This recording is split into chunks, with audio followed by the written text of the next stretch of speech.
અને આમ તો પબ્લિકનો જ ગુનો કહેવાય ને. આ બધા રાજાઓ વિશે કેમ તમે ખોટું બોલો છો? એ માઈ બાપ છે તમારા. તમારે વિરોધ ના કરાય આ બધા નેતાઓનો. સલામ ભરો દૂરથી. આ બધા માઈ બાપો છે ભાઈ. તમારા મનમાં જે હવા હોય ને કે તમે તમારી પોતાની જાતની મહેનતથી અથવા તમારા પોતાના કેરેક્ટરથી તમે જીતો છો, આ હવા છે, આ ભ્રમ છે ને, જેટલો ઝપાટે કાઢી નાખો એટલું આપણે સરળતા રહેશે. ખબરદાર જો કોઈ ભાજપ વિશે બોલ્યું છે તો. આજની લોકશાહીમાં ભાજપે પોતાનું વરવું સ્વરૂપ દેખાડવાનું શરૂ કર્યું છે. આપને ફક્ત વોટ આપવાનો અધિકાર છે, પ્રશ્નોના જવાબો માગવાનો અધિકાર નથી, આપની સમસ્યાઓ કહેવાનો અધિકાર નથી. આજના સુશાસનમાં આ સ્થિતિ પ્રવર્તી રહી છે. ગુજરાત રાજ્યની પરિસ્થિતિ આજે આ દિશા તરફ જઈ રહી છે. તો જાણીએ શું પરિસ્થિતિ થઈ, કેમ આવું બોલવું પડ્યું અને કેમ ગુજરાતમાં નહીં પણ પૂરા દેશમાં આ મુદ્દો ચર્ચાનું કેન્દ્ર બન્યો છે. કેમ ભાજપ જો હુકમી કરે છે, જાણીએ આજે અમારી સાથે. નમસ્કાર, હું છું રમેશ ચૌધરી ને આપ નિહાળી રહ્યા છો ષડયંત્ર. મિત્રો, આપણને એવું લાગતું હોય કે 1947 પછી આપણે આઝાદ થઈ ગયા છે, તો આવું સદંતર ખોટું ચરિતાર્થ કરી રહી છે ગુજરાતની ભાજપ. સવિસ્તારથી સમજીએ તો વડોદરા શહેરમાં હમણાં પૂર આવ્યા. આપ બધાએ સમાચારો મીડિયામાં, પ્રિન્ટ મીડિયામાં, ઇલેક્ટ્રોનિક મીડિયામાં અને સોશિયલ મીડિયામાં જોયા જ હશે. પહેલા જાણીએ કે પૂર આવ્યા ક્યાં. આજવા ડેમ ઓવરફ્લો થયો એટલે વિશ્વામિત્રી નદી બે કાંઠે વહીને એમનું પાણી વડોદરાના અંદર ઘૂસ્યું. પાણી અંદર ઘૂસવાનો રસ્તો છે, પરંતુ બહાર નીકળવાના રસ્તા ઉપર આજુબાજુ એટલા બધા દબાણો થઈ ગયા અને નવી નવી સોસાયટીઓ બની ગઈ, બિલ્ડિંગો બની ગઈ અને મૂળ દબાણો થતા નદી ધીમે ધીમે સાંકડી થતી ગઈ. જ્યારે બધું પાણી આવ્યું એટલે પાણી વડોદરાના શહેરમાં ઘૂસ્યું. વડોદરા શહેરમાં 3 દિવસ સદંતર ભયજનક સ્થિતિ રહી. ક્યાંક 2 ફૂટ તો ક્યાંક 10 ફૂટ પાણી હતું. સોસાયટીઓમાં 2 માળ સોસાયટીના પાણીના અંદર ગરકાવ થયેલા હતા. હવે આનાથી પ્રજા એક ત્રાસી જાય. સ્વાભાવિક છે, પોતાની ઘર વખરી, પોતાનો માલ મત્તા બધું જ જ્યારે ઘરમાં પડ્યું હોય ને પાણી 10-10 ફૂટ જો ચડી જતું હોય, પબ્લિકને ક્યાં જવું? એમાં 2-3 દિવસ સળંગ ખાવાના પીવાના બધી જગ્યાએ જ્યારે પ્રોબ્લેમો શરૂ થતા હોય એટલે પબ્લિકે વિરોધ કર્યો. એમાં પાછા સરકારના નેતાઓ સેલ સપાટે નીકળ્યા. સેલ સપાટે એટલે કેવા નેતાઓ? ઋષિકેશભાઈ પટેલ, જગદીશભાઈ પંચાલ, આવા નેતાઓ નગરચર્યા કરવા નીકળ્યા. પહેલાના રાજામાં રાજાઓ નીકળતા જ હતા. હવે ટ્રકના ઉપર જ્યારે બેસીને નગરચર્યા નીકળ્યા ત્યારે આગળ પણ એમને ટ્રેક્ટર રાખવું પડ્યું. સ્વાભાવિક છે કે પાણીમાં ના ઉતરી શકે નેતાજી, પણ ટ્રેક્ટર કેમ? એમના ફક્ત ફોટા પાડવા માટે. પાછળ કેમેરાના બધું લાવા લશ્કર લઈને પબ્લિક જોડે પહોંચ્યા. પબ્લિકનો એક જન આક્રોશ ફાટી નીકળ્યો. એટલા બધા હળદૂત કર્યા નેતાઓને પબ્લિકે. ઘણા નેતાઓને જનતાએ બહારનો રસ્તો દેખાડી દીધો. એવામાં ત્યાંના ધારાસભ્ય મનીષાબેન વકીલ એ પણ ગયા. હવે જ્યારે લોકો ગળાડૂબ પાણીમાં હતા, 3 દિવસથી એમનું કોઈ સાંભળતું નતું, અચાનક આ બધા નેતાઓ પ્રગટી ગયા એમના શેર સપાટા માટે, પબ્લિસિટી માટે. એટલે જનતાનો એક આક્રોશ સામે આવ્યો અને ઘણા બધા લોકોએ એમને ના બોલવાનું બોલ્યું, અડધૂત કર્યા. મનીષાબેનને ખોટું લાગી ગયું અને એ મનીષાબેને ફરિયાદ નોંધાવી વ્યક્તિઓ ઉપર કે આ વ્યક્તિઓ મને હળદૂત કરે છે. હવે આ કુલદીપભાઈ ભટ્ટ બોલતા તો બોલી ગયા. વડોદરા ક્રાઇમ બ્રાન્ચની ટીમ ભાઈને ઉઠાવી ગઈ. સારું થયું જાગૃત નાગરિકોનું, વકીલોનું, કે એમને બીજે દિવસે જઈ અને જામીન પણ મળી ગયા. હવે મુદ્દો જ્યારે મીડિયામાં ઉછળ્યો, મીડિયાએ જેનું કવરેજ કર્યું હતું એટલે મીડિયાના લોકોને પણ બીજે દિવસે સમન્સ પાઠવવામાં આવ્યા. બધાને ત્યાં હાજર કરવામાં આવ્યા, પરેડ લેવામાં આવી, પૂછપરછ થઈ. અંગદ ખાને તો એવું જ પૂછતા હશે કે અત્યારે આપણે આ વિડીયો બતાવો નહીં ને આમ ને તેમ, પરંતુ બહાર એવું કહેવામાં આવ્યું કે એમના ફૂટેજ અમારે જોવા માટે બોલાવવામાં આવ્યા હતા. મિત્રો, એક આખું નાટક અહીંયા પૂરું થયું. જે વ્યક્તિ ઉપર FIR નોંધાણી એનો શું વાંક, શું ગુનો? એનો ગુનો એટલો જ કે એને આંધળા વિશ્વાસ રાખી નેતાઓનો અને એમને વોટ આપ્યા. મિત્રો, શું ગુનો આ જનતાનો? એ સામે બોલાય ગુનો. લોકશાહીમાં જનતા સર્વોપરી કહેવામાં આવે છે, જનતાને રાજા કહેવામાં આવે છે. હા, ચોક્કસ રાજા છે, ફક્ત 2-3 દિવસના, જ્યારે એમને વોટ આપવાના હોય અને નેતાઓને વોટ લેવાના હોય ત્યારે. બાકી તો આ બધા સૌથી મોટા રાજાઓ છે. રાજાઓના સમયમાં કદાચ આપણે જોયું નથી કે રાજાશાહી કેવી આવી, પણ આનાથી તો સારી જશે. ઘણા વાતો કરે છે અંગ્રેજોના સમયને. અંગ્રેજોના સમયને પણ વિરોધ કરવાની છૂટ હતી એ સમયે, અત્યારે નથી. તમે ના બોલી શકો લોકશાહી ઉપર. અને આમ તો પબ્લિકનો જ ગુનો કહેવાય ને. આ બધા રાજાઓ વિશે કેમ તમે ખોટું બોલો છો? એ માઈ બાપ છે તમારા. મુખ્યમંત્રી કહેતા હોય કે પત્રકારોએ અમને જાણ કરો. પત્રકારો એક આધાર સ્તંભ છે લોકશાહીનો. સાચી હકીકતો અમારા સામે લાવે છે, પણ જ્યારે લાવવા જાય ને ત્યારે આજ હર્ષ સંઘવીની પોલીસ ખાતું એમના પાછળ પડી જાય છે. પોતે તો ભલે કઈ ભણેલા જાજુ નથી, પરંતુ અત્યારે શાસન એમનું છે. આ આ શું સમજી જાય છે આ બધા નેતાઓ? ઘણા વર્ષોથી ગુજરાતમાં ભાજપનું શાસન છે. અત્યારે પરિસ્થિતિ મિત્રો એવી આવી ગઈ છે કે તમે બોલવાના સામે તમારે વિરોધ કરવાના અધિકાર નથી. તમને પોલીસ ઉપાડી જાય. આ લોકશાહી છે. આપણે આ લોકશાહીના મૂળિયા આવી રીતે સિંચન આપણે કરીએ છીએ અને કાયદેસર સરકાર સાચી છે. ગુનો તમારો છે ભાઈ.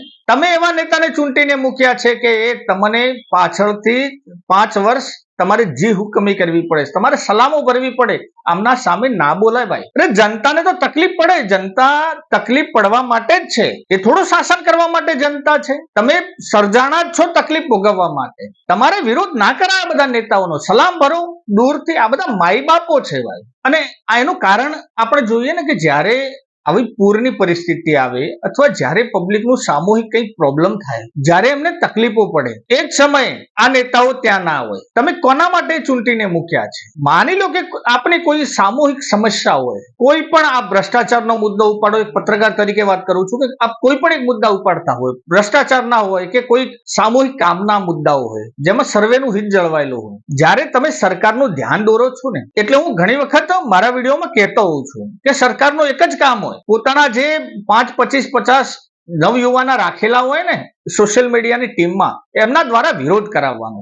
ક્યાંક એને ચિતરી દેવાનો કે તમે આનો વિરોધ કરો છો, ક્યાંક એને એવો ચિતરી દેવાનો કે આ તમે કોંગ્રેસના માણસો છો. અહીં તમારામાં ભાગ પાડવામાં આવે છે. આવા વ્યક્તિઓ તમને તોડવાનું કામ કરે છે. એ આપણી સમાજમાં આપણા જોડે બેસીને આ કામ કરે છે. મિત્રો, વ્યક્તિનો આપણે વિરોધ ના કરી શકીએ, પરંતુ એના કામનો ચોક્કસ કરી શકીએ છીએ. ચોક્કસ એ કામ જે સારું કામ છે એને તમે સેલ્યુટ કરો, પરંતુ જે કામ આજના નેતાઓ બીજા કરી રહ્યા છે ને, એમને તમે બોલી તો હવે શકો એમ જ નથી. કારણ કે લોકશાહી છે જ નહીં. લોકશાહી ક્યાં છે? એના મૂળિયા ઉખેડી નાખ્યા છે ભાજપની આ સરકારે. અને અત્યારે પાછું ભાજપના જે ધારાસભ્યો ચૂંટાય છે ને, એમને એક હવા ભરાણી છે મનમાં. આ દરેક ભાજપના નેતાઓને કહું છું કે તમારા મનમાં જે હવા હોય ને કે તમે તમારી પોતાની જાતની મહેનતથી અથવા તમારા પોતાના કેરેક્ટરથી તમે જીતો છો, આ હવા છે, આ ભ્રમ છે ને, જેટલો ઝપાટે કાઢી નાખો એટલું આપણે સરળતા રહેશે. આપ ખાલી મોદી વેવમાં જીત્યા છો.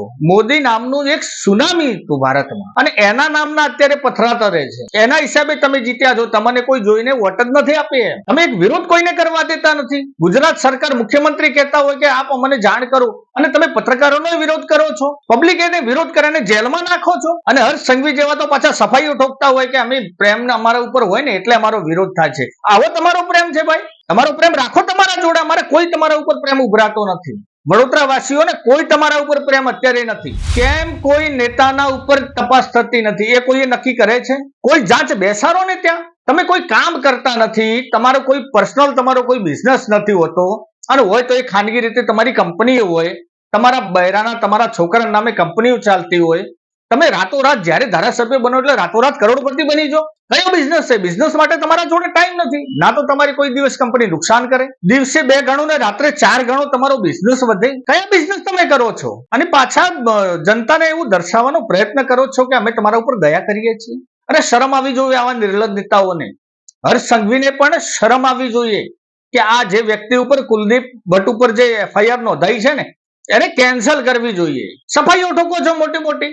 મિત્રો, જ્યારે પબ્લિક જ્યાં સુધી નહીં જાગૃત થાય ને, એ પોતાના નેતાઓને જ્યારે રણી ગણી સમજશે ને, ત્યારે પરિસ્થિતિ આવી થશે. અને તમારા ઘરમાં આવીને મારશે તમને આ લોકો. અને તમે એક અવાજ ના ઉપાડી કો. જેનું ઘર ડૂબી ગયું છે, જેની ઘર વખરી જતી રહી છે, જેની ગાડીઓ ડૂબાઈ ગઈ છે, તણાઈ ગઈ છે, એ વ્યક્તિ તમારા ઉપર આક્રોશ ના ઠાલવે તો કોણ ઠાલવે? કેમ તમને ત્યાં મૂક્યા છે? શોભાના ગાંઠિયા ખાવા માટે તમે 4 વર્ષ ત્યાં કે 5 વર્ષ બેઠા છો? કોર્પોરેટરો, ધારાસભ્યો, કેમ જનતા એમને ચૂંટીને મૂકે છે? આવું બધું સાંભળવા માટે તમારી પાછી માનહાની થઈ જાય એમ? અરે તમારું માન જ નથી ક્યાંય. તમારું માન છે જ નહીં ભાઈ. આ તો તમને એમ લાગતું હોય કે ભાઈ અત્યારે હું સત્તા ઉપર છું એટલે તમારે કોઈ સામે બોલતું નથી. કોઈક દિવસ સત્તા છોડો અને જનતાના વચ્ચે આવો એટલે ખબર પડે. અને પાછા કહો છો કે મને કેમ અમારો વિરોધ? અરે વિરોધ નહીં, તમને એ જે ભાઈ બોલ્યા ને એ ખરેખર કરવું જોઈએ. તમે એમનો પગાર લો છો યાર, કર્મચારી છો એક જાતના. તમે રાજનેતાઓ હવે તો રહ્યા જ નથી. ભ્રષ્ટાચાર કરીને જે ભેગું કર્યું હોય ને એ તો અલગ, પરંતુ અત્યારે તો એમના પગારના પૈસા તમે તાકડદી ના કરો છો. આ જે સર્વિસો ભોગવો છો ને, બધી સવલતો, એ જનતાના પૈસે તમે ભોગવી રહ્યા છો. આપણે કોઈ ગુજરાતમાં કહેવા વાળું નહીં મળે. વિરોધ પક્ષ તો નબળો છે એટલા માટે તમે વિરોધ પક્ષને તો ના ગણકારો, અને જે ગણકાર એને ઉપાડીને સીધો અહીંયા નાખી દેવાનો ભાજપમાં. એટલે મૂળ સરવાળે આપણું ચાલ્યું રહે. મિત્રો, ઘણા દિવસ નહીં ચાલે. જનતાનો આક્રોશ તમારે સમજવો પડશે. તમે એક નોકર છો, તમે અહીંના રાજા નથી. હા, ક્યાંક એવા જે 2-5 જણાએ તમને ટોપા ઉપર માથા ઉપર બેસાડી દીધા હોય ને, આ મોટા ભાગ કરીને એના સ્વાર્થ, પોતાના સ્વાર્થ માટે એને બેસાડ્યા હશે. બીજી જનતાને આનાથી કંઈ પડી નથી ભાઈ. એટલે મિત્રો આજે આ એક ખાલી બળાપો જ છે.